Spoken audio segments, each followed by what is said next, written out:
کے لیے اس صحیح مجلس، اس خدمت کو موجود کرنے کے لیے جن مومنین نے حصہ لیا ان کے مرحومین کے لیے، اور سرکار علامہ سید ذکی الصغیر جعل اللہ مقامہ ہم سب کے مرحومین کے لیے مل کے ایک سورہ فاتحہ تلاوت کروں۔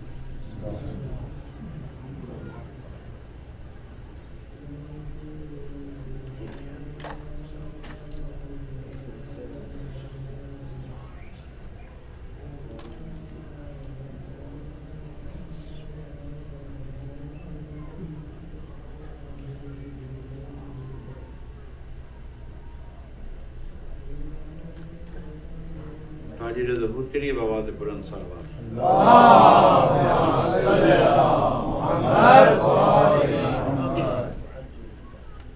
اعوذ باللہ من الشیطان الرجیم، بسم اللہ الرحمن الرحیم، الحمد للہ الذی جعل الحمد مفتاحا لذکرہ وسبیلا الی جنانہ وسببا لزیادۃ احسانہ، والصلاة والسلام والتحیۃ والاکرام علی سید اسلم ما فی الوجود، سر اللہ فی کل موجود، نقطۃ دائرۃ الوجود، صاحب لواء الحمد والمقام المحمود، مولانا ومولا الثقلین جد الحسن والحسین بالقاسم محمد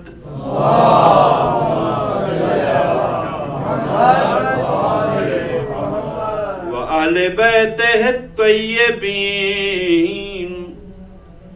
الطاہرین المظلومین الذین اذهب اللہ عنہم الرجس وطہرہم تطہیرا،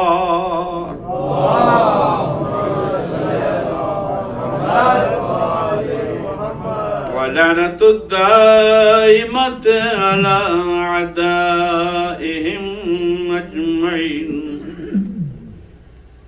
من يومنا هذا إلى يوم الدين، أما بعد فقد قال الله تبارك وتعالى في محكم كتابه المبين، بسم اللہ الرحمن الرحیم، وما كان لنفس أن تؤمن إلا بإذن الله ويجعل الرجس على الذين لا يعقلون۔ صلوات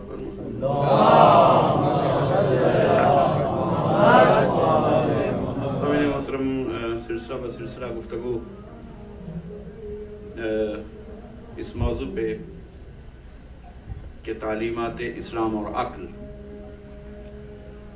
اس منزل پہ ہے کہ ہم حقانیت مکتب آل محمد کو بروزن اسلام بروزن عقل دیکھ رہے ہیں کہ عین اسلام کہاں ہے، اور اللہ نے فرمایا کہ جہاں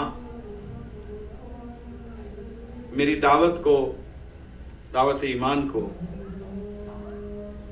اللہ کے امر ایمان کو جو لوگ عقل سے نہیں پہچانتے، عقل سے نہیں پرکھتے، ان لوگوں پہ رجس ڈال دیا جاتا ہے، گمراہی، ناپاکی، ہر طرح کے عیب ان پر ڈال دیے جاتے ہیں، اور پھر ہدایت کا راستہ گویا کہ ان کے لیے مسدود ہو جاتا ہے۔ کیوں مسدود ہوتا ہے؟ ان کا باطل پسندی کا رجحان دیکھ کر، ان کا گناہ میں ملوث رہنے کا رجحان دیکھ کر، عقل سے نہ پرکھنے کا رجحان دیکھ کر، پھر ہدایت گویا کہ ان سے روٹ جاتی اور انہیں بھٹکنے کے لیے چھوڑ دیا جاتا ہے۔ جبکہ اللہ نے روز اول سے یہ نہیں کہ انبیاء کے مختلف ادوار میں مختلف ادیان بھیجے، روز اول سے دین اسلام کو بھیجا، آدم ہی سے اسلام بھیجا۔ یہ قوموں کا اپنا عمل ہے کہ انہوں نے اپنے اپنے علاقوں پہ یا اپنے اپنے ہادی کے نام پہ مذہب کو انٹروڈیوس کروایا۔ اللہ نے شروع سے جو دین بھیجا وہ اسلام ہے، اور فرمایا کہ ان الدین عند اللہ الاسلام، اسلام کے سوا اس کے نزدیک تو کوئی دین ہے ہی نہیں۔ تو دین شروع سے اسلام ہے۔ لوگوں نے اپنی گمراہی، اپنی محدود فکر کی بنا پر، کسی نے اس کو عیسائیت کہہ دیا، کسی نے یہودیت کہہ دیا، اور اللہ کی اصل منشا کو نہ سمجھ پائے اور ادیان کو تقسیم کر دیا۔ حالانکہ یہ جتنے دین ہیں یہ ضمیمہ ہیں استقبال سید المرسلین کا، اس لیے بھیجے گئے کہ درجہ بدرجہ اللہ کا پیغام پہنچتے ہوئے تکمیل کی طرف بڑھے۔ اور جب سید المرسلین صلی اللہ علیہ وآلہ وسلم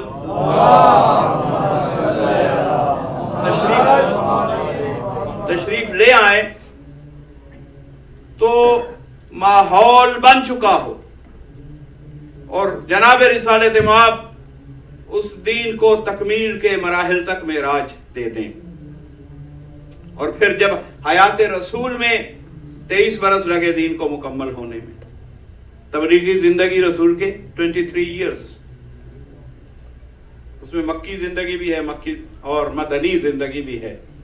اس تمام زندگی میں احکام آتے رہے، اصول سمجھائے گئے، پھر فروعات سمجھائے گئے، یکے بعد دیگرے اعمال میں اضافہ ہوتا گیا، احکام میں اضافہ ہوتا گیا، اور جب 23واں برس مکمل ہوا، آخری برس رسول کا حجت الوداع کے بعد، حجت الوداع کے بعد یہ کیفیت آئی کہ وہ دین جو آدم سے شروع ہوا تھا، یہ صرف حیات نبوی سے اس کا آغاز مت کیجئے۔ اسلام میں نے عرض کیا کہاں سے شروع ہوا تھا، اس پر نگاہ رہے، کہاں کہاں سے گزرا اسلام۔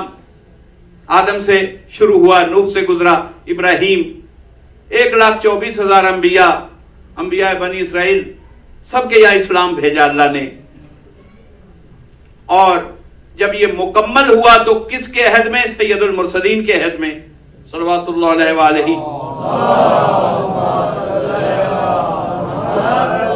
آدم سے شروع ہونے والا دین جب میرے پیغمبر کے عہد میں مکمل ہوا اور دن آیا غدیر کا، تو جو دین آدم سے شروع ہوا تھا اسے ابھی تک اللہ نے دین تو کہا تھا،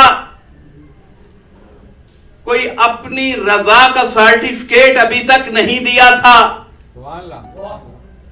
اور جس دن اعلان ولایت علی ہو گیا تو اب اللہ نے مہر لگائی، آیت بھیجی، رضیت لکم الاسلام دینا، آج میں تمہارے اس اسلام سے راضی ہو گیا۔ تو آدم سے لے کر خاتم تک پہلے راضی نہ تھا مگر دین بھیجتا رہا۔ راضی تب ہوا جب یوم غدیر آیا، اعلان ولایت ہو گیا۔ جب اعلان ولایت مکمل ہوا تو کیا اعلان ہوا کہ آج میں دین سے راضی ہو گیا. گویا اس دن اللہ نے دین کے ساتھ رضی اللہ تعالی عنہ کا لفظ لکھ دیا. تو اب حیرت ہے ان مسلمانوں پہ کہ جن کا دین خود اسلام ولایت علی کے بغیر رضی اللہ تعالی عنہ کہلانے کا حق ہی نہیں رکھتا. اس دین پہ عمل کرنے والا مسلمان علی کی ولایت سے منہ موڑ کے اپنے آپ کو یا اپنے کسی رہبر کو رضی اللہ تعالی عنہ کیسے کہہ سکتا ہے؟ صاف آیت ہے. رضیت لکم الاسلام دینا. پہلے کبھی نہیں کہا کہ میں اس دین سے راضی ہوں, آج کہا. تو جس دن راضی ہوا اس دن پہ نگاہ رہنی چاہیے کہ آج کیا ہوا تھا کہ راضی ہوا. الیوم اکملت لکم, آج مکمل ہوا. اتممت علیکم نعمتی, آج نعمت تمام ہوئی اور آج میں راضی ہو گیا. گویا علی کی ولایت سے دین کی تکمیل ہوئی اور نعمت کا اتمام ہوا. اتمام مینس کمپلیٹ ہو گئی, مکمل ہو گئی نعمت. اللہ کے پاس جتنی نعمت تھی اللہ نے زمین پر بھیج دی. اب نبی کی ضرورت نہیں رہی. کوئی نئی خبر ہو تو نبی آئے. جتنی خبریں تھیں اللہ بھیج چکا, اس لیے نبوت ختم ہو گئی. اب ساری خبریں آ چکی ہیں آدم سے لے کر خاتم تک. اب امامت کا سلسلہ شروع کیا کہ اب امامت ان بھیجی ہوئی خبروں کی حفاظت پہ مامور ہو جائے.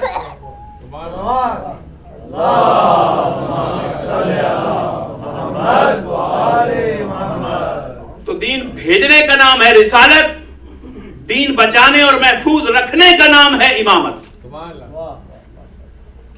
اس لیے جب رسالت ختم ہوئی لوگ کہتے ہیں اب نبی کیوں نہیں آتے. بھائی اب اللہ کے پاس آپ کو زمین والوں کو بتانے کے لیے کوئی ایسی خبر نہیں کہ جو وہ دینا چاہتا ہو. اس کی مشیت میں جو کچھ کہنے کو تھا تمہارے لیے انسانوں کے لیے وہ کہہ چکا, اس لیے نبوت ختم ہو گئی. اب اس نبوت کو آدم سے لے کر خاتم تک جتنی نبوت ہوئی اس تمام نظام نبوت کو بچانے کے لیے امامت کو نافذ کیا. یہ صرف مسلمان کہلانے والے کا دین بچانے کے لیے امامت نہیں ہے. یہ آدم سے لے کر خاتم تک تمام نبوتوں کی محنت کو بچانے کے لیے امامت کو نافذ کیا. بھائی اگر یہ نہ ہوتا, اگر یہ امامت آدم سے لے کر خاتم تک تمام نبوتوں کے کام کی محافظ نہ ہوتی تو نہ کہا جاتا السلام علیکہ یا وارث آدم صفت اللہ, السلام علیکہ یا وارث نوح نبی اللہ. یہ حسین, یہ امامت والے, یہ حسین کا خانوادہ آدم کی محنت کا وارث, نوح کا وارث, ابراہیم کا وارث, موسیٰ و عیسیٰ کا وارث, سید المرسلین کا وارث. اور اس کے بعد نظام امامت اللہ نے ایسا جاری فرمایا کہ ہر زمانے میں امام رکھا. یہ ہے تتمہ مذہب تشیع کا. یعنی یہ خلاصہ ہے. شریعت نبوت کے بعد, رسالت کے بعد امامت کو کیوں مانتی ہے کہ رسالت پہنچ گئی, اب اس بھیجے ہوئے دین کو بچانے کا مرحلہ ہے اور عمل کر کے دکھانے کا مرحلہ ہے. اس لیے اللہ نے امامت کو رکھا. اللہ نے یہ نظام شروع کہاں سے کیا؟ شریعتوں کا نظام. صلوات پڑھیے محمد والے محمد. 5 صاحب شریعت نبی. حضرت نوح پہلے صاحب شریعت, اور اتنا نوحہ پڑھا کہ نام نوح ہو گیا. امت ظلم کرتی تھی, پتھر مارتی تھی, خون نکلتا تھا, چوٹیں آتی تھیں, زخم کھاتے تھے, اور پھر گلیوں میں خود اپنا نوحہ کہتے تھے. تو نام تفسیروں میں ہے کہ نام تھا عبد الغفار, کچھ نے کہا عبد الوہاب. تو اللہ نے اصل نام سے قرآن میں پکارا ہی نہیں. نوحہ اللہ کو اتنا عزیز ہوا کہ پکارا تو کہا اے نوحہ پڑھنے والے, اس لیے نام ہو گیا نوح. نوحہ سے ہے لفظ نوح. تو پتہ چلا اللہ کی پہلی شریعت کا گہرا رشتہ ہے نوحہ سے. تو جہاں سے پہلی شریعت کا اگر رشتہ نوحہ سے ہے, اور اگر وہی رشتہ چلتے چلتے آخری شریعت میں نظر آئے, تو جو نوحہ سے ہٹ رہا ہے وہ دشمن شریعت ہے، وہ دشمن عقل ہے۔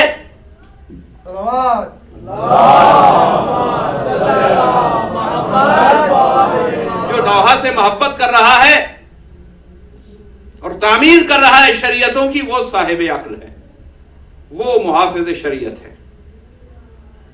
اور بس اب حضور کہ اس آیت میں اللہ نے سورہ شورى میں ایک آیت نازل فرمائی، شرع لکم من الدین ما وصى به نوحا والذی اوحینا الیک وما وصینا به ابراہیم وموسیٰ وعیسیٰ۔ یہ سورہ شورى میں اللہ نے اس آیت کے اندر پانچوں صاحبان شریعت انبیاء کو جمع کر دیا۔ اتنے 1,24,000 انبیاء و مرسلین ہیں، ان میں صاحب شریعت 5 ہیں، یعنی بک آف لا 5 دفعہ مرتب ہوئی،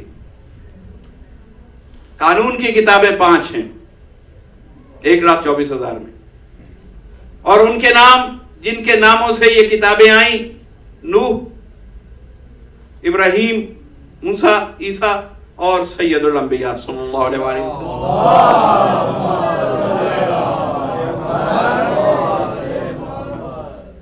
میں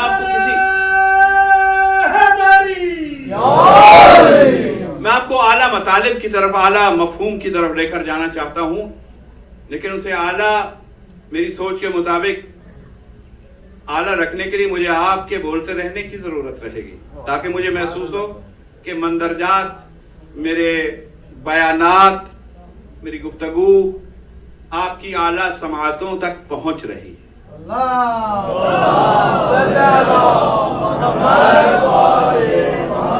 شرع لکم من الدین، شرع کہتے ہیں راستے کو، دین میں دین خود راستہ ہے، مگر ہر راستے کو دین نہیں کہا جا سکتا، دین میں پھر شریعت رکھی۔ دین ایک کشادہ، یعنی ایک سب سے اوپر کا درجہ دین، دین سے نیچے شریعت، شریعت سے نیچے فقہ۔ اب دنیا نے جتنے امام بنائے وہ نہ دین کے امام ہیں، نہ وہ شریعت کے امام ہیں، وہ ہیں فقہ کے امام۔ اور جہاں پہ انہوں نے اپنے امام رکھے، مکتب آل محمد کی بلندی دیکھیے کہ ہمارے یہاں اجتہاد کا دروازہ کھلا ہے، اور ہمارا ہر فقیہ ان کے امام فقہ سے کہیں بلند علم رکھتا، یعنی جو فقیہ ہے، مجتہد ہے، عالم ہے، وہ بھی فقہ پر حجت ہے، فقہ کے مسائل بتا سکتا ہے، شریعت کا وہ حاکم نہیں ہے، نہ ہی وہ دین کا حاکم ہے، وہ فقہ کے لیول پہ ہے۔ اور امت نے جتنے امام خود بنائے، یہی کہا کہ فلاں کی فقہ، یہ ہماری ایک تاریخی غلطی ہے کہ ہم ان کے مقابلہ میں کہتے ہیں کہ ہمارے پاس فقہ جعفری ہے۔ امام تو امام جعفر صادق فقہ کے امام صرف نہیں ہے،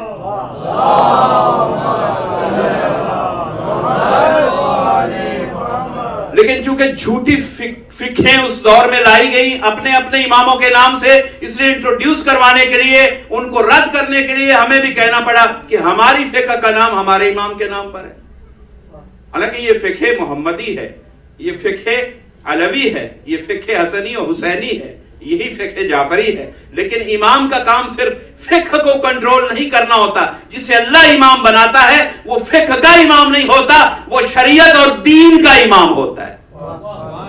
جیسے رسول شریعت اور دین کا امام ہوتا ہے، فقہ از خود اس کے ذیل میں آ جاتی ہے۔ تو جو امام کے بعد امام کے مکتب سے ہونہار بن کے نکلے علم کے ساتھ، اسے فقیہ کہا جاتا ہے۔ تو ہمارے مکتب کو یہ فخر حاصل ہے کہ ہمارے پاس شریعت کے امام ہیں، ہمارے پاس دین کے امام ہیں، جن کا معیار دین کی منزل پہ توڑا جائے گا، فقہ کی منزل پہ نہیں۔ فقہ تو اس کا ایک ذیلی شعبہ ہے، حقیقت دین سے شروع ہوتی ہے۔ تو اللہ نے شریعت اور دین دونوں کے لیے اس آیت میں راستہ بتایا. شرع لکم من الدین، دین کے اندر اب اس آیت میں دو لفظ ہیں، شریعت بھی اور دین بھی، اور ہم نبی بھی اسے مانتے اور امام بھی اسے جس کا دونوں سے رشتہ ہو. شرع لکم من الدین، دین میں وہی راستہ ہے میرے رسول، تمہارے لیے بھی وہی راستہ ہے یا رسول. کون رسول؟ اسلام کا رسول، رسول اسلام، آخری رسول، ان سے خطاب ہو رہا ہے. شرع لکم من الدین، تمہارا وہی راستہ ہے دین میں، کوئی نیا راستہ نہیں. جو ابھی تک میں نے گفتگو کی اس کی دلیل ہے یہ آیت کہ دین شروع سے آدم کا اسلام تھا، دین نوحی سے جو شروع ہوا وہ اسلام تھا. شرع لکم من الدین، دین کا راستہ شروع سے، جسے میں دین کہتا ہوں اللہ فرما رہا ہے، اس کا راستہ شروع سے اے رسول جو تھا وہی تمہارا راستہ ہے، کوئی نیا راستہ نہیں ہے، تم نیا راستہ لے کر نہیں آئے. شرع لکم من الدین، کون سا راستہ؟ ما وصى به نوحا، جس کی نوح کو وصیت کی گئی تھی، اور والذی اوحینا الیک، اور جس کی تمہاری طرف وحی کی گئی، یہ وہی راستہ ہے جس کی نوح کی وصیت نوح کو کی گئی تھی. اور پھر اسی راستے کی وصیت کی گئی تھی کس کو؟ ابراہیم کو، موسیٰ کو، عیسیٰ کو. پتہ چلا پانچوں شریعتوں کے دین کا نام ہے اسلام.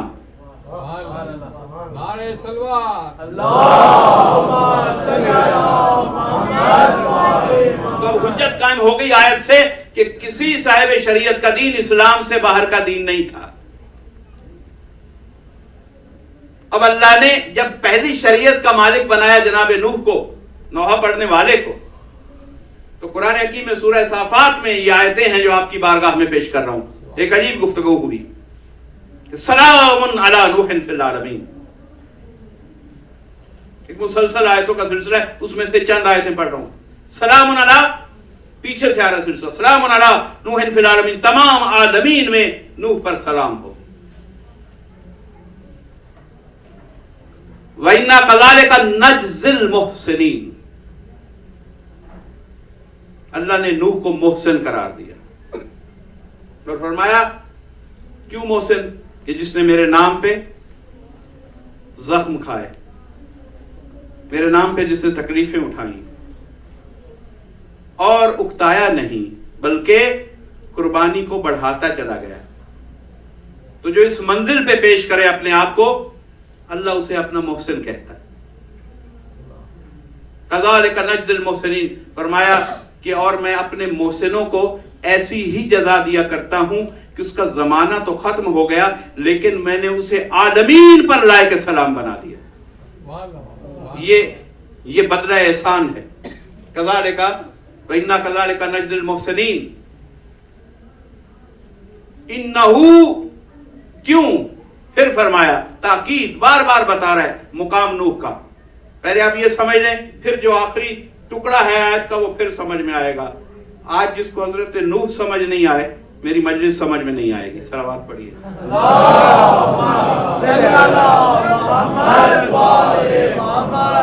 میں نے اس لیے شریعت کی وہ آیت پڑھی سورہ شورى سے کہ جس میں پہلے صاحب شریعت سے دین کے راستے کا تذکرہ ہوا کہ دین ہے نوح سے شروع ہو رہا، یعنی شریعت کی صورت میں. اس سے پہلے جناب آدم کے پاس دین ہے مگر ابھی شریعت نہیں تھی ان کے پاس، بک آف لا کوئی نہیں تھی.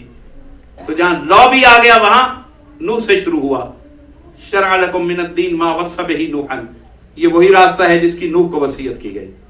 ذہنوں میں تازہ یہ جملہ، اس کے ساتھ میں آگے بڑھنا چاہتا ہوں آپ کی اجازت سے.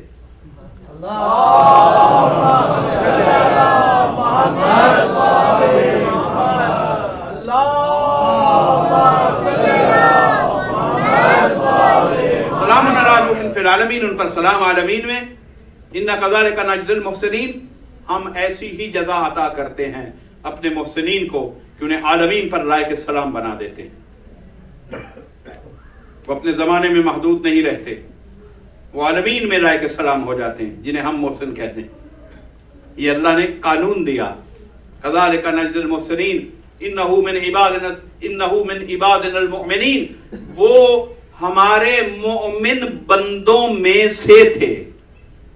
اس کا مطلب ہے کچھ اور نوح سے پہلے کچھ ایسے خاص مومن تھے اللہ کی نگاہ میں کہ یہ ان میں سے ہیں. یہ انہو من عبادنا المؤمنین ثم غرقنا الآخرین.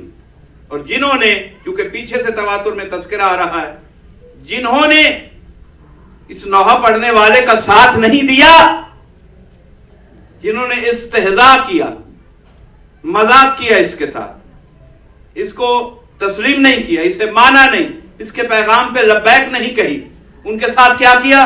ثم غرقنا الآخرین، اس طبقے کو ہم نے غرق کر دیا.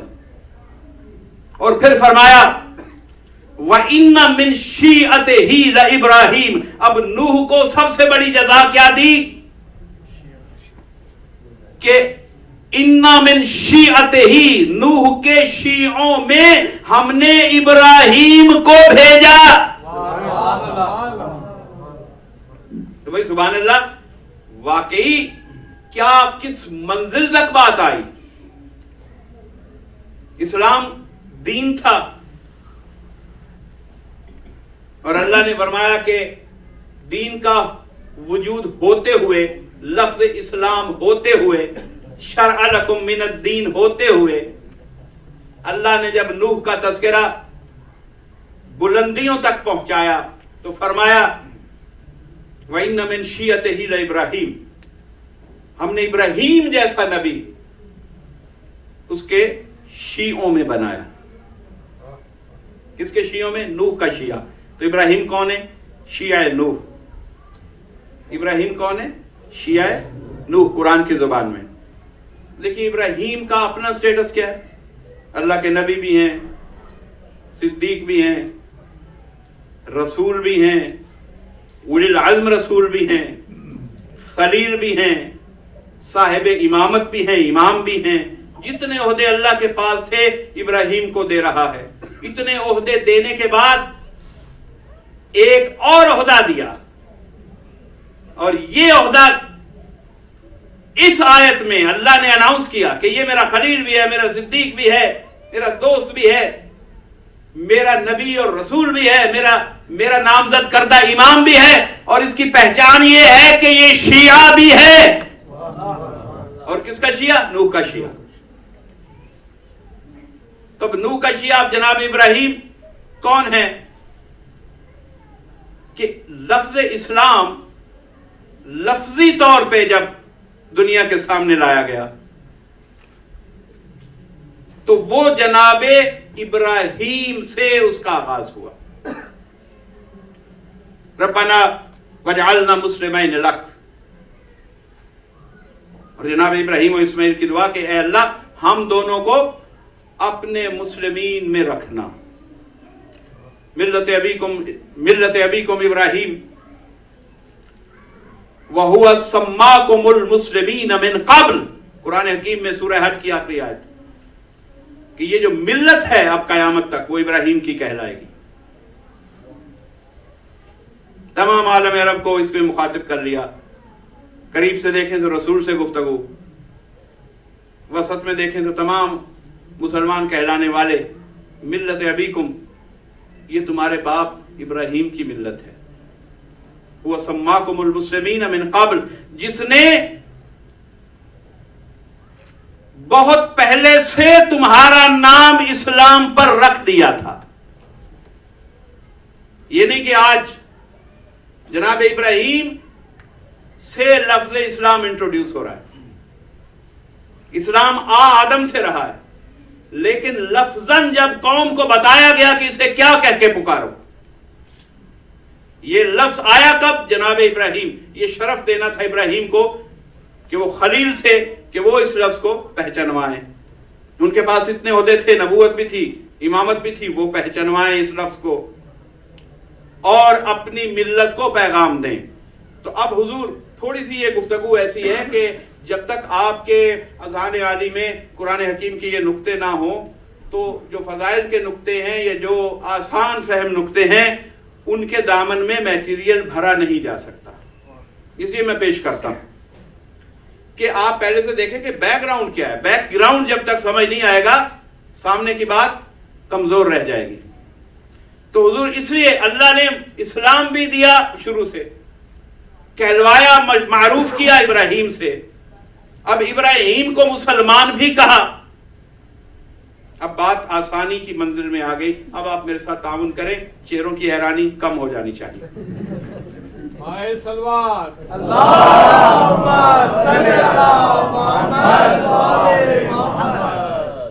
اب ابراہیم کے لیے اوپنلی لفظ آ گیا اسلام، اور انہوں نے دعا میں بھی کہہ دیا کہ یہ جس اسلام پہ ہم ہیں یا اللہ ہمیں اسی پہ رکھنا.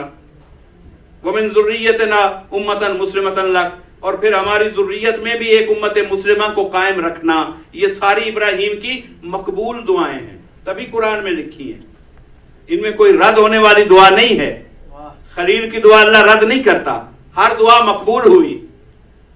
ربنا وابعث فیہم رسولا منہم، اور پھر اس امت مسلمہ میں ایک رسول بھیجنا، یتلو علیہم آیاتک، جو تیری آیتوں کی تلاوت کرے، ویزکیہم، اور ان کے نفوس کا تزکیہ کرے، وَيُعَلِّمُهُمُ الْكِتَابَ وَالْحِکْمَةَ، اور انہیں تعلیم دے کتاب کی اور حکمت کی. اب جو تعلیم دینے والا ہوتا ہے، جسے معلم کہا جاتا ہے، اسے ان پڑھ نہیں کہا جاتا. صلوات پڑھیے.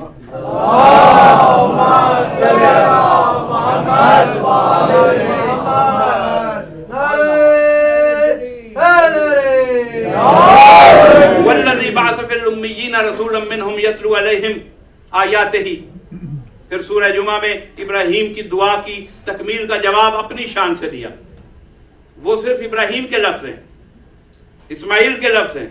یہاں هو الذی بعث فی الأميین رسولا منهم یتلو علیہم آیاتہ ویعلمهم الکتاب والحکمہ ویزکیہم. بات یہ حضور، ربنا وابعث فیہم رسولا منہم یتلو علیہم آیاتہ، اور میں بدل کے پڑھ گیا. یہاں پہلے لفظ ہے، میں اعادہ کر رہا ہوں، ریپیٹ کر رہا ہوں.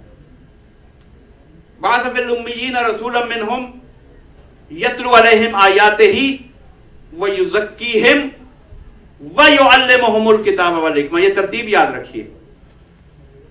یہاں جب اللہ نے اپنی شان سے اعلان کیا تو کہا کہ میں نے ایسا رسول بھیجا، میں تو ایسا اللہ ہوں. اپنے تعارف میں فخر کیا، جس نے ایسا رسول بھیجا کہ جو آیات کی تلاوت کرتا ہے، نفوس کا تزکیہ کرتا ہے. دوسری بات یہاں پہ میں آپ کو انوائٹ کرنا چاہتا ہوں، رسول کون سا؟ آیات کی تلاوت، تزکیہ نفوس، وَيُعَلِّمُهُمُ الْكِتَابَ وَالْحِکْمَةَ، اور آخر میں رکھا کتاب و حکمت کی تعلیم. یہ بات یاد رہے. اور اب ابراہیم کی دعا کے لفظ، ربنا وابعث فیہم رسولا منہم یتلو علیہم آیاتک. یہاں ترتیب مختلف ہے. وَيُعَلِّمُهُمُ الْكِتَابَ وَالْحِکْمَةَ، پھر انہیں کتاب و حکمت کی تعلیم دے، اور آخر میں کہا وَيُزَکِّیہم. یہ کیا بات میں آپ تک پہنچا سکا؟ پہلے چونکہ میں اس کو مختلف رنگ سے پڑھ گیا آیت کو، اب میں نے وہ ترتیب پڑھی جو دعائے ابراہیم میں تھی اور ادھر جو سورہ جمعہ میں ہے. دعائے ابراہیم میں فہرست کے آیات کی تلاوت، کتاب و حکمت کی تعلیم، تزکیہ نفوس کا پاک کرنا لوگوں کو آخر میں. لیکن اللہ نے جب وہ رسول بھیجا اور فخر سے اپنا تعارف کروایا اس رسول کے ساتھ، تو کہا کہ میں نے ایسا رسول بھیجا کہ جو آیات کی تلاوت کرتا ہے. ابراہیم نے آخری لفظ مانگا تھا پاک کرے، اللہ نے کہا نہیں، وَيُزَکِّیہم، تلاوت کرتا ہے، پاک کرتا ہے، کتاب و حکمت کی تعلیم دیتا ہے. یا اللہ تو نے دعا تو مانی تھی، قبول کی تھی جناب ابراہیم کی، لیکن یہ کیا راز ہے کہ ترتیب ابراہیم کے یہاں کچھ اور تھی، تو نے ترتیب بدل کے دے دی. ابراہیم نے تزکیہ آخر میں سوال کیا تھا، تو نے تزکیہ ادا کرنے کا اعلان پہلے کر دیا، تلاوت کتاب کے بعد تزکیہ اور پھر کتاب و حکمت کی تعلیم. تو اللہ کہے گا اس لیے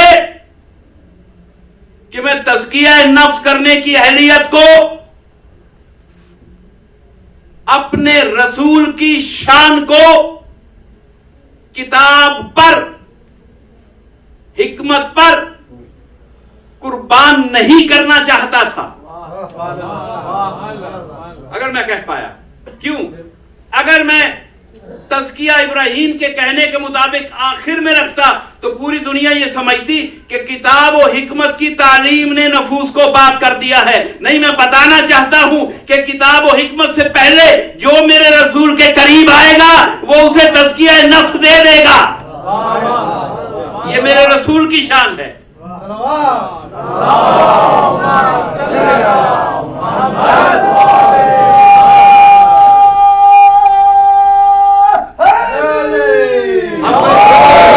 یہ نہ سمجھے کہ ہم کتاب و حکمت کے بعد صاحب تزکیہ بنیں گے. نہیں، پہلے رسول کی قربت میں تزکیہ حاصل کرو. ہاں، پاک ہو گئے تو پھر اس لائق بنو گے کہ اب کتاب کی تعلیم بھی حاصل کر سکتے ہو، حکمت کی تعلیم بھی مل جائے گی.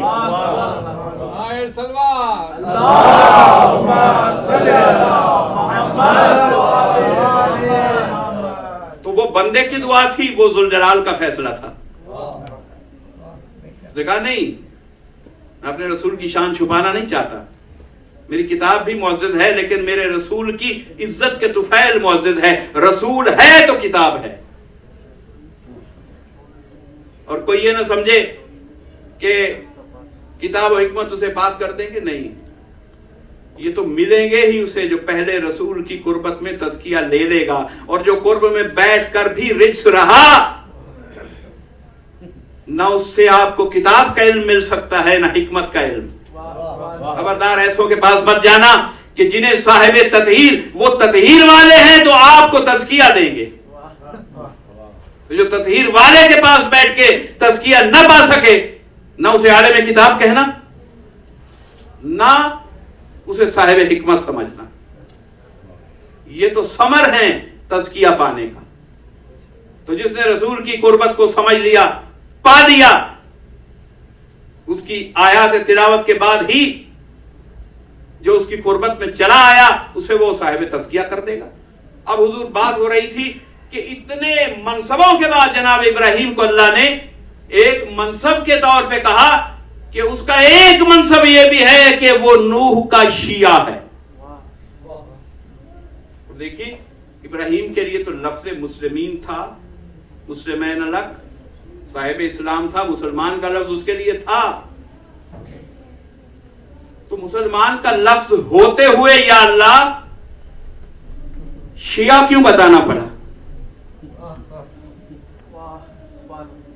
اگر کفایت تھی، کافی تھا، وہ لفظ کافی اور یقیناً کافی ہے، مگر اللہ کچھ سمجھانے کے لیے دو مختلف نام بتا رہا ہے. وہ بتا رہا ہے کہ دیکھو، اگر ابراہیم کا اسلام شیعیت کے بغیر نوح جیسے ہادی کے ساتھ جڑ نہیں سکتا، تو اے آخری رسول کے بعد آنے والی قوموں، یاد رکھنا شیعیت کے بغیر تمہارا اسلام بھی تمہارے رسول سے نہیں جڑ سکتا.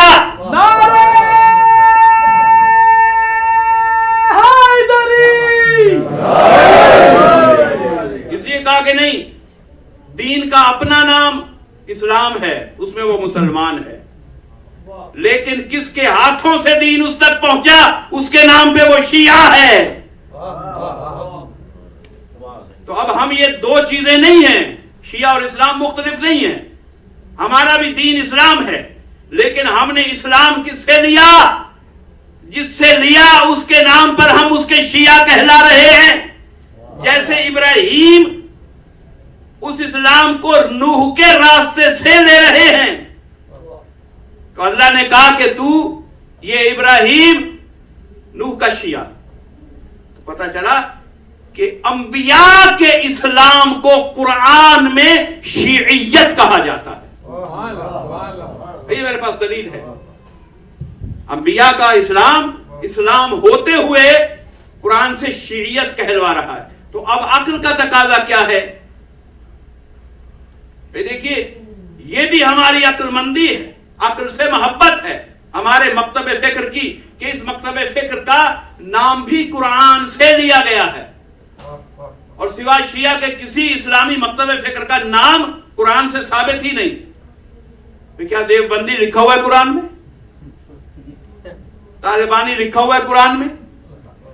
سلفی لکھا ہوا ہے قرآن میں؟ اہل حدیث لکھا ہوا ہے؟ حنفی کچھ، حنبلی کچھ بھی نہیں. شیعہ لکھا ہوا ہے. اب جس کے لیے شیعہ کا اعلان کیا اللہ نے کہا پہلا شیعہ ابراہیم. اب بدلہ لے رہے ہیں ابراہیم سے. ہم جس کے شیعہ ہیں وہاں بھی بدلہ لے رہے ہیں. وہاں کہتے ہیں کہ علی کہ تم شیعہ ہو اس کا باپ کافر تھا.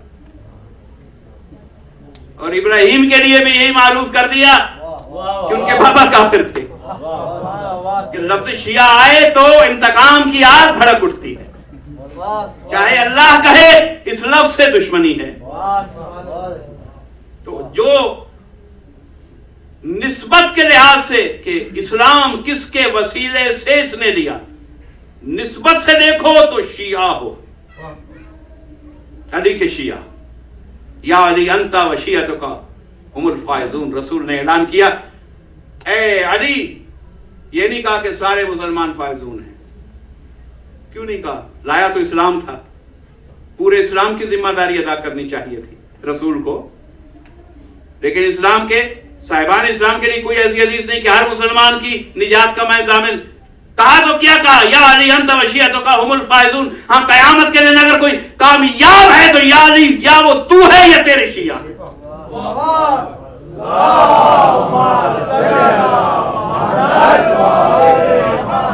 تو اسلام اگر کامیابی تک پہنچ نہیں سکتا جب تک یہ نہ پتا چلے کہ کس کا شیعہ بن کر مسلم رہا ہے. ہم مسلم ہیں مگر علی کا شیعہ بن کر. ابراہیم مسلمان ہے مگر نوح کا شیعہ بن کر. اب قرآن میں سے عقل یہ ہے، جہل نہیں ہے. یہ جہل وہ ہے کہ قرآن میں نام نہیں، فرقے کا نام اہل قرآن رکھا ہوا ہے. آپ تو قرآن میں وجود ہی نہیں رکھتے. اہل قرآن کو تو کم از کم ہر بات قرآن سے پوچھنی چاہیے.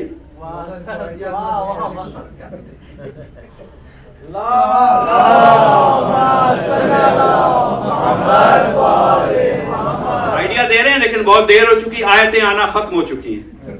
اب آئیڈیا ان کے کسی کام کا نہیں. آیت نہیں داخل کر سکتے قرآن میں، اور اتنے بے بس ہے کہ یہ آیت نکال بھی نہیں سکتے چاہے سعودی عرب کے پریس سے چھپے قرآن. اس آیت میں تو یہ لکھنا پڑتا ہے کہ ابراہیم شیعہ تھا. کہتے ہیں کہ جنہیں آیت تو نہیں نکالی، اب ابراہیم سے پوچھیں گے. تو پھر الزام لگاتے ہیں.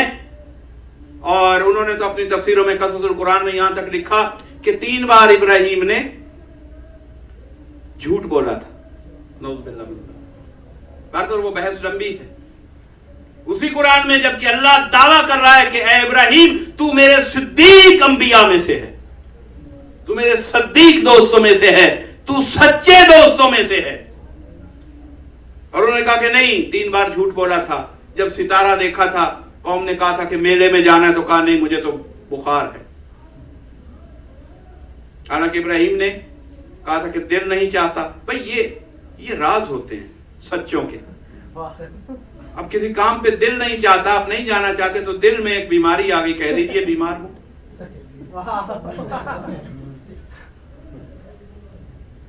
انہوں نے کہا کہ اسی طرح جب بت توڑے تو کہا اس بڑے نے توڑا. جب بتوں سے اتنی ہمدردی تھی کہا کہ ابراہیم نے جھوٹ بولا. یا بتا دیتے کیا کہتے وہاں. اور جب سارا کو لے کر جا رہے تھے سفر میں تو پوچھا یہ کیا لگتی ہیں آپ کی، تو یہ نہیں بتایا کہ بیوی ہیں، کہا خالہ زاد ہیں. حالانکہ انہوں نے وہ حق کہا، خالہ زاد تھیں، پہلا رشتہ وہ تھا، بعد میں بیوی بنی. اب لازم تو نہیں تھا کہ پوری فہرست پورا شجرہ نکال کے دیتے. جو انہوں نے مناسب سمجھا اللہ کے نبی نے وہ کہہ دیا. تو اب ہوا کیا کہ انہوں نے جہاں جہاں تقیہ کیا وہاں ان مفسروں نے قصص القرآن میں اسے جھوٹ لکھ دیا. تو پتہ چلا انبیاء کی سنت ہے تقیہ. اب جو سنت انبیاء کو اور اللہ کے اعلان صداقت ابراہیم کو نہیں ماننا چاہتا وہی کہے گا کہ جھوٹ بول رہا ہے. جو سنت کو مانتا ہے اللہ کہہ رہا ہے کہ اسے جھوٹ مت کہنا. یہ تقیہ تو ہو سکتا ہے، جھوٹ اس لیے نہیں کہ میرا ابراہیم سچ ہی سچ ہے.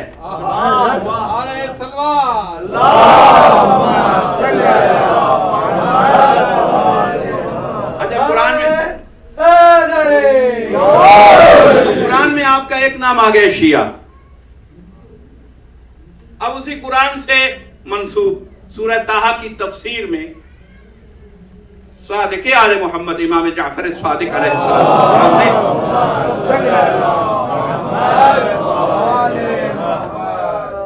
بتایا کہ جب جادوگر آمنا برب موسیٰ و ہارون کہہ چکے، یعنی وہ دربار میں انقلاب آ گیا.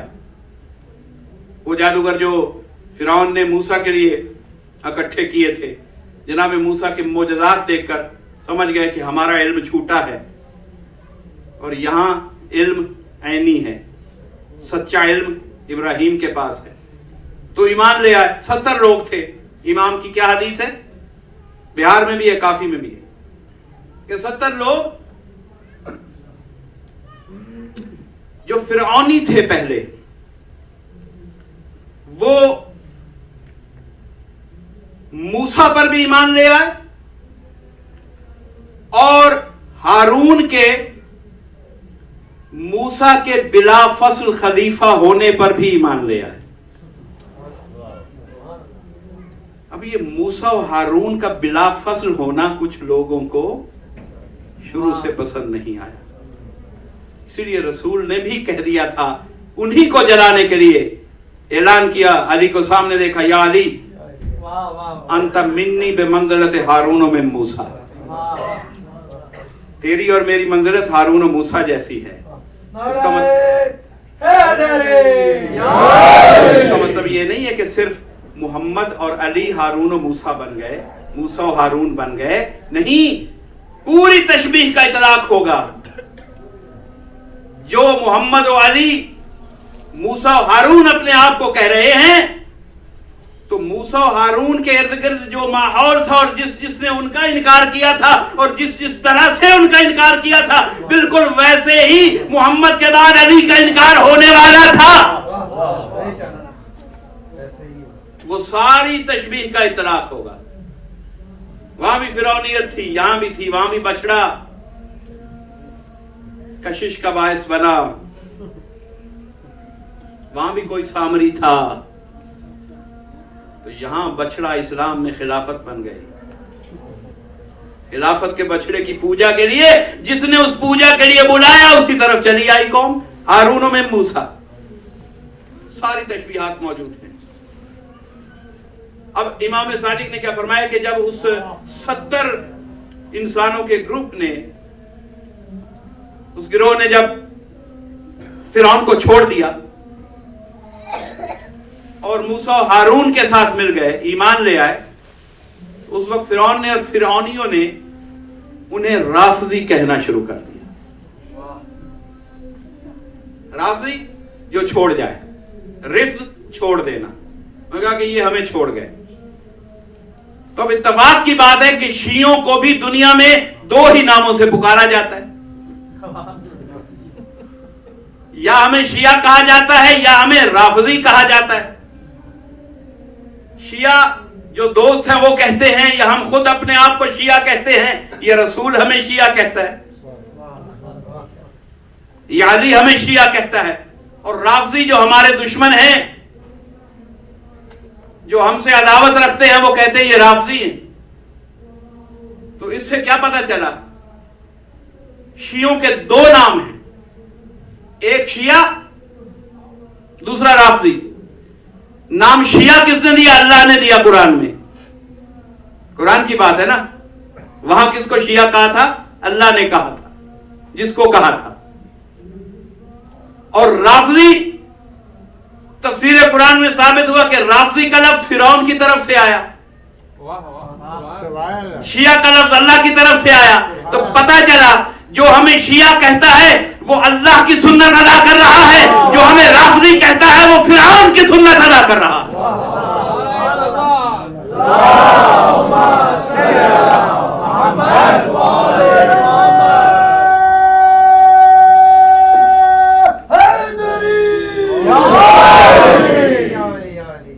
اب اور کام آگے دیکھیے.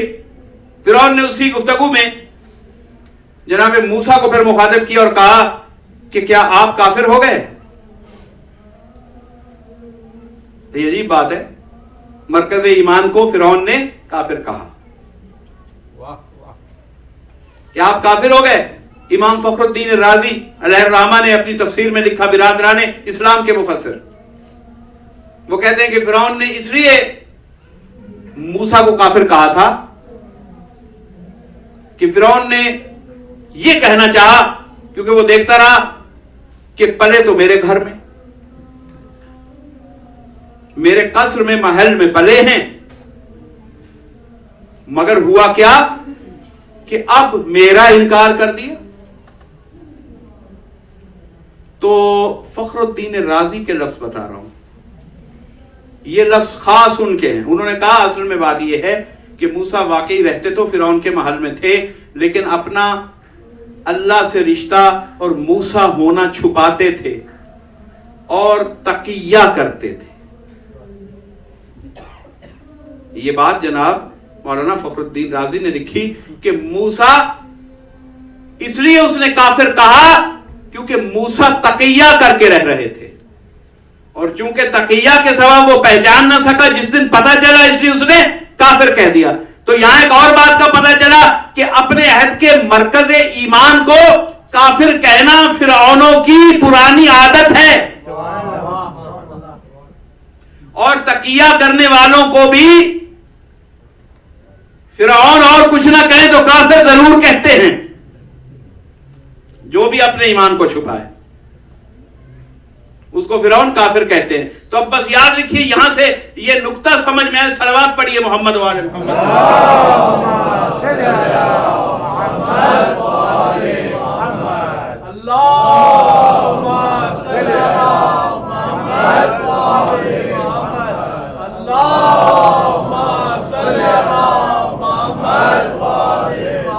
تو تقیہ جہاں بھی نظر آئے گا، فرعونیت سے مزاج سیکھنے والے اسے کافر کہیں گے۔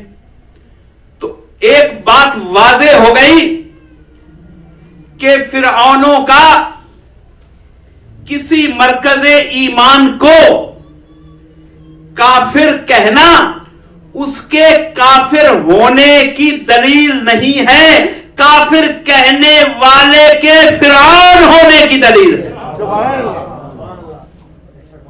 اسی رسول کے یہاں بھی مرکز ایمان کو، علی کے بابا کو، کل ایمان کے باپ کو، ابو طالب کو کافر کہا گیا۔ تب جو بھی کہہ رہا ہے ان کے کہنے سے وہ کافر نہیں ہو رہے، بلکہ یہ پتا چل رہا ہے کہ جو کافر کہہ رہے ہیں وہ کون ہے۔ تو فرعون کا یہ مزاج ہے کہ وہ جو بھی تقیہ کرے گا وہ اپنے عہد کے مرکز ایمان کو کافر کہے گا۔ اور شیعہ نے امیر المومنین، ایک دفعہ صلوات پڑھی امیر المومنین پہ بلند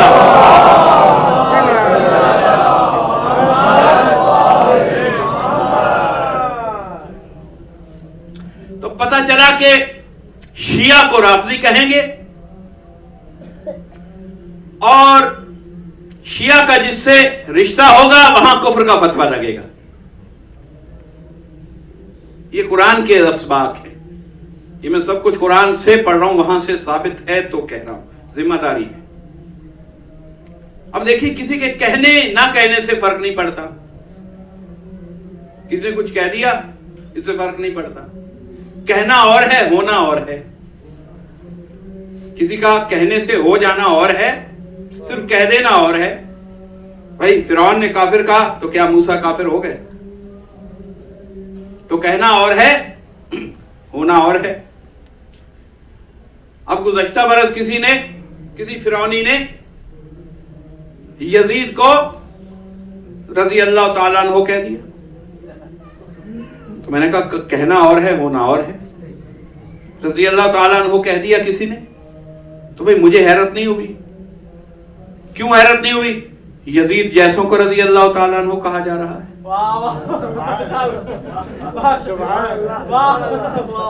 اور میں کہتا ہوں کہ انہوں نے ایک احسان کیا کہ رضی اللہ تعالیٰ عنہ نے کہہ کے ایک بات ڈکلیئر کر دی کہ جس کو رضی اللہ تعالیٰ اس پلیٹ فارم سے کہا جا رہا تھا ان کی بساط کھل کے سامنے آ گئی.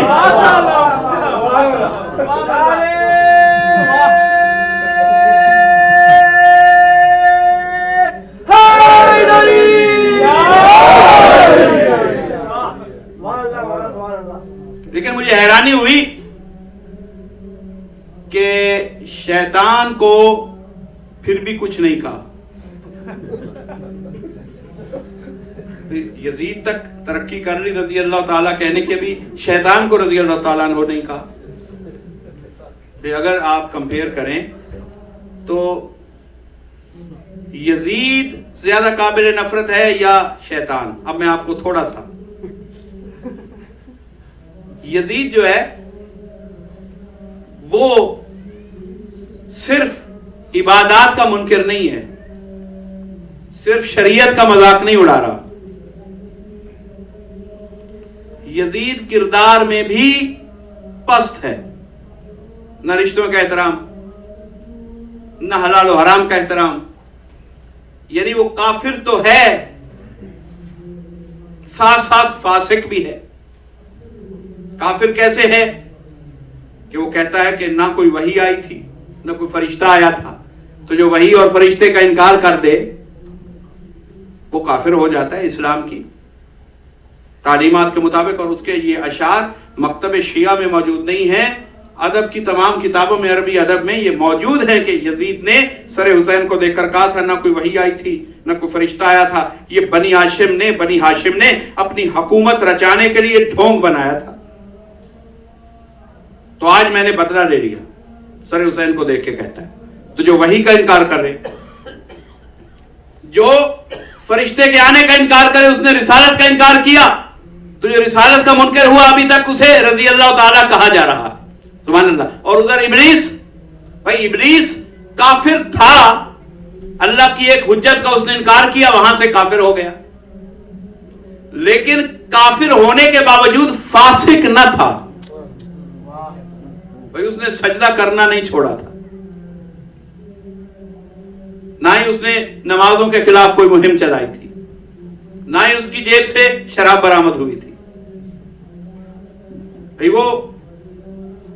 وہ تو 6 لاکھ سال یا اس سے کم یا زیادہ جو بھی روایات میں ہے اتنی مدت تک سجدہ گزار تھا.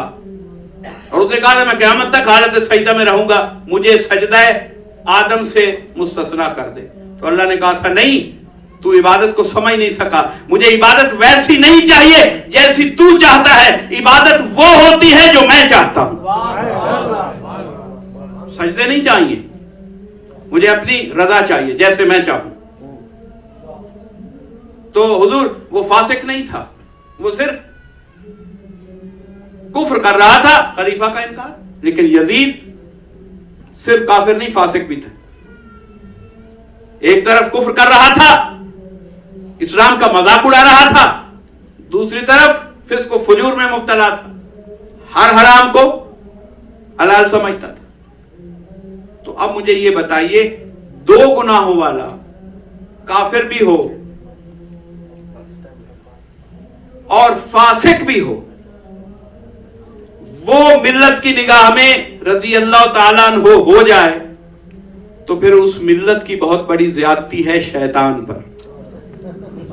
جس کے پاس دوہرا گناہ نہیں، یہ کوہرا گناہ ہے مگر اسے لعنت بھیجی جا رہی ہے. تو یا تو اس کے بعد شیطان کو بھی رضی اللہ تعالیٰ عنہ کہو، یا یزید کو اور یزید جیسوں کو بھی لعنت اللہ علیہ ڈکلیئر کر دو. یہ دوگنی پالیسی والا اسلام مت رکھو، عقل سے فیصلہ کرو. عقل کیا کہتی؟ بس ازاداران حسین گفتگو طوالت مانگتی ہے، انشاءاللہ کل والی اور پرسوں کی مجلس میں موضوع بڑھے گا. آج 5 منٹ تاخیر ہوئی آغاز کرنے میں، لیکن میں چاہتا ہوں کہ اب جو وقت ہے یہ اس بی بی کی نظر کر دیا جائے جو پردے میں آنسو وصول کرنے کے لیے مدینے سے چل کے، جنت البقیع سے چل کے یہاں آئی ہے. عزاداران حسین آج کی مجلس اس مصیبت پہ ہے کہ میں سمجھتا ہوں کہ پوری زندگی بھی یہ مصائب پڑھے جائیں تو حق کے بیان مصیبت ادا نہیں ہو سکتا.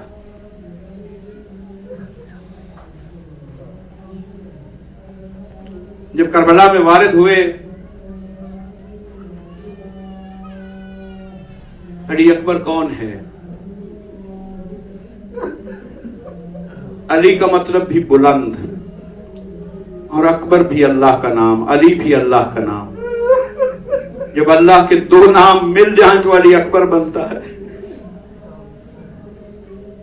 بلندی ہی بلندی ہے جہاں، وہ شہزادہ ہے علی اکبر، میوہ ہے قلب حسین کا علی اکبر. معصوم فرماتے ہیں روایات میں بلکہ واقعہ ہے، اور بی بی کی تلقین ہے کہ اے ذاکرو علی اکبر کے مصائب بہت نہ پڑھا کرو. خواب میں تلقین ہوئی، پوچھا گیا کیوں؟ کہا کہ اس لیے کہ علی اکبر کے مصائب پڑھے جائیں اور کوئی عزادار نہ روئے تو مجھ زینب کے دل کو تکلیف ہوتی ہے. میں نے 18 سال اسے تطہیر کے برقعے میں پالا ہے، میں نے اپنی اولاد کو علی اکبر کا صدقہ بنایا ہے. تمہیں احساس ہونا چاہیے کتنا پیارا ہے زینب کو اکبر. محبتوں کا محور ہے اس گھر میں علی اکبر. عزاداروں، ایک ذاکر زری میں ایک دن انہوں نے شہادت علی اکبر ذریعے سید الشہداء میں پڑھی. سوئے خواب میں رسول ملے، دیکھا پاؤں میں نالین نہیں، زلفوں میں خاک ہے. اٹھ کے کھڑا ہوا، دست بستہ یا رسول اللہ آپ کی یہ حالت. کہا کیوں نہ یہ حالت ہو؟ جب سے تو نے حسین کی زری کے پہلو میں علی اکبر کی شہادت پڑھی ہے اور جتنی بار تو نے ہائے اکبر کہا ہے اتنی بار اٹھ کے میرا حسین فرش پہ گرا ہے. اس لیے کثرت سے شہادت علی اکبر ذریعے حسین پہ مت پڑا کرو. میرا حسین قبر میں بھی آرام نہیں کر سکتا. علی اکبر کی شہادت کا ایسا دکھ ہے حسین کے سینے پر. حسین کا قلب زخمی ہے. جب آئے نا، پہنچے کربلا میں، علی اکبر نے ایک دن صبح اپنے بابا سے عرض کی، بابا میں نے رات ایک عجیب خواب دیکھا. کہا بابا بیٹا خواب کیا ہے سناؤ. کہتے بابا میں نے دیکھا ہے خون کا دریا ہے اور آپ میرے بابا زخمی حالت میں اس دریائے خون کے اندر کھڑے ہیں. اور پھر میں نے دیکھا کہ آپ کا ایک بازو اچانک دایاں بازو کٹ جاتا ہے، دریا میں گر جاتا ہے، خون کے دریا میں. پھر میں نے دیکھا آپ کا بایاں بازو کٹ کے خون کے دریا میں گرتا ہے. بابا اس عجیب خواب سے دل اداس ہے، تعبیر کیا ہے؟ حسین کہتے ہیں بیٹا میں تجھے تعبیر بتاتا ہوں، ہم جہاں آئے ہیں یہاں خون کے دریا میں آئے ہیں. بیٹا یہاں میرا پورا کنبہ شہید ہو جائے گا. کہا دایاں بازو. کہا میرا بھائی عباس یہ مجھ سے بچھڑ جائے گا. کہا بایاں بازو. رو کے کہا اکبر نہ رلا، میرا بایاں بازو جو ٹوٹے گا وہ تو میرا بیٹا علی اکبر ہے. میں تیری مفارقت کا دکھ بھی دیکھوں گا، عباس کی جدائی بھی دیکھوں گا. لیکن ایک بات سن بیٹا، یہ بات یہ تعبیر خیمے میں جا کے نہ بتانا، اہل حرم برداشت نہیں کر سکیں گے. اب امام بیٹے کو تیار کر رہا ہے نا قربانی کے لیے. علی اکبر کو تیار کیا، خواب کی تعبیر بتائی. بس عزاداروں میں طویل وقت اتنا نہیں ہے، کیا پڑھوں؟ صرف 2 آنسوؤں کے لیے محنت ہے. بی بی کی بارگاہ میں آنسو قبول ہو جائیں. بس عزاداروں کہنا یہ چاہتا ہوں، وہی صبح عاشور، وہی علی اکبر کی آذان، وہی اصحاب حسینی کے بعد علی اکبر کا اس نے جہاد مانگنا اور اکبر کا پوچھنا بابا کیا ہم حق پر ہیں؟ تو حسین فرماتے ہیں کہ ہاں بیٹا یقیناً ہم حق پر ہیں. اکبر جیسا بیٹا کیا کہتا ہے، بابا اگر ہم حق پر ہیں تو پھر چاہے موت ہم پہ آ پڑے یا ہم موت پہ جا پڑے، ہمیں اس سے کوئی فرق نہیں پڑتا۔ یہ وہ اکبر ہے، معرفت، شہادت کی معرفت، امام کی معرفت، اللہ کی معرفت علی اکبر کے ذہن میں بلند سے بلند مقام پہ فائز ہو چکی ہے۔ قربانی کے لیے آیا، اذن مانگا، مولا نے کہا کہ جاؤ اپنی ماں سے پہلے اذن لو۔ آئے جناب ام لیلہ کی قدموں پہ ہاتھ رکھا، کہا اماں جان۔ ام لیلہ حیران ہو کے دیکھتی ہیں، کہا بیٹا میں نے تو یہ حق زینب کو بخش دیا ہے، میں نے 18 سال احترام زینب میں تجھے اپنا بیٹا کہہ کے نہیں پکارا، حالانکہ تو میرا بیٹا ہے۔ کہا میں کیا یہ موت کا سوال کرنے آیا ہوں؟ اماں جان کیا آپ مجھے اذن جہاد دیتی ہیں؟ کہا جا پہلے جس نے تمہیں پالا ہے نا، پہلے اس ماں سے اجازت لے۔ جناب زینب کے آ کے قدموں پہ ہاتھ رکھا، کہا پھوپھی اماں آپ میری ماں کی جگہ ہے، آپ خاندان بنی ہاشم میں فاطمہ ہے، میں آپ سے اجازت لینے آیا ہوں۔ کہا بیٹا مجھے پتا ہے آج وعدے کا دن ہے، میری طرف سے اجازت۔ ماں کے پاس آیا، کہا بیٹا 18 سال کے بعد تو نے ماں کہا اور مانگی بھی موت، کیا ماؤں سے جوان بیٹے یہی سوال کرنے کے لیے ملتے؟ کاما جان دیکھ لیجئے قیامت کے دن جناب دادی فاطمہ سلام اللہ علیہ سے ہر مستور ملے گی، سرخرو ہوگی، کوئی اور محمد دے چکی ہے، کوئی قاسم دے گی، کوئی عباس دے گی۔ اما جان آپ میری دادی فاطمہ سے آنکھیں کیسے ملائیں گی؟ جیسے ہی فاطمہ کا ذکر آیا، جناب ام لیلہ خاک سے بلند ہو کے کھڑی ہوئی، اکبر کی پیشانی کا بوسہ دیا، کہا جا میرے اکبر میں تجھے اللہ کے حوالے کرتی ہوں، میں فاطمہ کے سامنے شرمندہ نہیں رہنا چاہتی۔ اکبر آئے، حسین نے حسرت سے دیکھا، سوار ہوئے گھوڑے پہ گئے، چلے۔ حسین کہتے ہیں اکبر آہستہ آہستہ، پلٹ کے دیکھا حسین دوڑتے چلے آ رہے ہیں۔ کہا بابا جان آپ میرے پیچھے دوڑ رہے ہیں۔ اکبر نے گھوڑے کو روک لیا، نیچے اترا، پھر بابا کے قدموں کو چھوا، آپ نے خود تو اجازت دی تھی۔ حسین رو کے کہتے ہیں اکبر کوئی ہوتا تیرا 18 سال کا بیٹا اور تو ہوتا مجھ حسین جیسا 58 برس کا ضعیف، تو بوڑھا باپ ہوتا، بیٹا تیرا ہوتا جوان، تجھے پتہ لگتا موت کی طرف کیسے روانہ کیا جاتا ہے۔ اکبر کہتا ہے بابا سب سے ملاؤں، آپ کی بہنوں سے ملاؤں، ماں سے ملاؤں، پھوپھیوں سے ملاؤں، جناب کبرا سے ملاؤں، سکینہ سے ملاؤں جو میرے حصے کی بہن ہے۔ حسرت رہ گئی، اس سے میرا وعدہ تھا، وعدے کا آج دن آ گیا ہے۔ بابا اللہ جانے میری بہن کا کیا حال ہوگا۔ حسین کہتے ہیں دیکھنا چاہتے ہو اپنی بہن کو، دست امامت کو؟ علی اکبر کی آنکھوں پہ پھیرا، کہا آنکھیں کھول دیکھ، میں نے فاصلے کم کر دیے۔ اکبر نے آنکھیں کھولی، دیکھا مدینہ ہے، بیت الشرف ہے۔ کہتا ہے بابا جان اما ام البنین نظر آ گئی۔ کہا بابا جان نانی ام سلمہ نظر آ گئی، فلاں مستور نظر آ گئی، فلاں مستور نظر آ گئی۔ بابا ابھی صغرا نظر نہیں آئی۔ حسین کہتے ہیں غور کر اکبر یہی صغرا بھی ہے۔ دیکھا بابا کہیں نہیں ہے، یہ جو دروازے کے پاس کوئی بیٹھا ہوا ہے سر جھکا کے،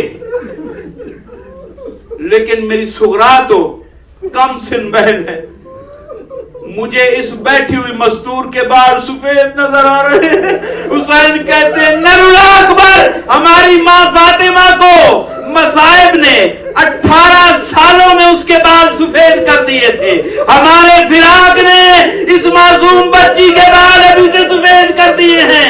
دیکھو دروازے کے پاس بیٹھ کے تمہارے قدموں کے نشان کی زیارت کر رہی ہے، کہہ رہی ہے اکبر بھیا کب آؤ گے بہن کو لینے؟ بہن منتظر ہے، تیرے وعدے کا دن آ گیا اکبر۔ روتے ہوئے اکبر کو رخصت کیا۔ اکبر نے ملائن سے جنگ کی۔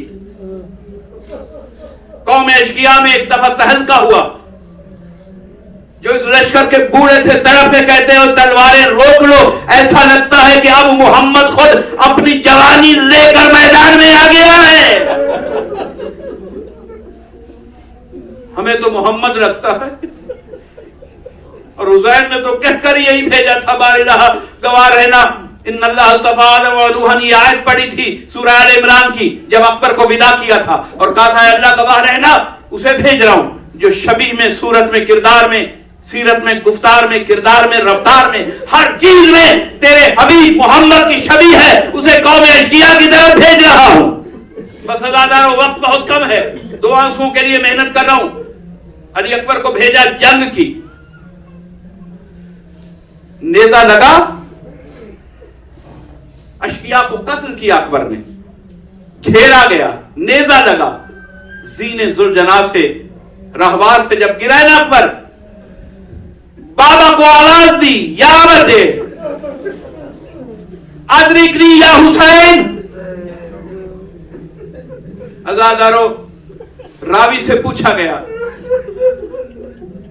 کہ کیا کربلا میں کبھی تو بھی رویا تھا؟ وہ کہتا ہے میں نے سارے مظالم دیکھے، 2 بار مجھے بھی رونا آیا۔ ایک بار جب خیمے سے اکبر نکل رہا تھا، کئی بار خیمے کا پردہ اٹھتا تھا، پھر گرتا تھا، پھر اٹھتا تھا، جیسے کسی پیارے کا جنازہ نکل رہا ہو، جاتے جاتے جنازے کو رونے والیاں پھر بلا لیتی تھی۔ مجھے بھی دیکھ کے یہ منظر رونا آیا، کس مصیبت سے ودا کیا جا رہا ہے۔ کہا دوسری بار اس وقت حسین عقاب کی تیزی سے، شاہین کی رفتار سے تیرے سے اترے، تناوے خیمہ سے الجھے، حسین گرے، اٹھے، پوری قوت سے دوڑے۔ وہ کہتے ہیں کچھ دیر تک تو حسین دوڑا، جب اکبر کی لاش 10-15 قدم دور رہ گئی نا، میں نے یکدم دیکھا حسین گرا، حسین پھر اٹھا، حسین پھر گرا۔ وہ کہتے ہیں 9 بار حسین کو میں نے گرتے دیکھا، 9 بار حسین اٹھا۔ کہتے اس کے بعد جو میں نے منظر دیکھا اس پہ میں رویا۔ آخری بار حسین اٹھ نہیں سکا، ایڑیوں کے بل، کونیوں کے بل، گھٹنوں کے بل حسین دشتے کربلا میں ریگ زہرا پہ کونیوں کے بل چلتا چلتا اتنا غریب ہو گیا۔ کہا بیٹا مجھے آواز دے علی اکبر، تیرے بابا کی آنکھوں کا نور گم ہو گیا، تیرے بابا کو راہ نظر نہیں آتی۔ یا بتی الیہ آواز کے سہارے پہنچا حسین، دیکھا واللیل کی زلفیں ریت پہ بکھری ہوئی ہے، 18 سال کا وہ شمس کا چہرہ خون ہی خون ہے۔ حسین نے ابا کے دامن سے چہرے کا خون صاف کیا، اکبر کے دونوں ہاتھ سینے پہ، کہا بیٹا یہ دونوں ہاتھ اٹھا، باپ کی گردن میں ڈال۔ باپ کو بڑی حسرت ہے، خدا کے لیے جس کی چھوٹی چھوٹی یا جس کی جوان اولاد ہے نا، میں واسطہ دے رہا ہوں اپنے جوانوں کو ذہن میں رکھ کے حسین کی مصیبت سوچو، حسین کی مصیبت کے صدقے اللہ آپ کے جوانوں کو سلامت رکھے۔ لیکن جوان کی محبت جو حسرتیں ہوتی ہے باپ کو، جو حسرتیں ہوتی ہے ماؤں کو، میں اپنی ماؤں سے کہوں گا اپنے جوان بیٹوں کو نگاہ میں رکھے۔ کیسے اٹھایا ہوگا بوڑھے باپ نے، بیٹا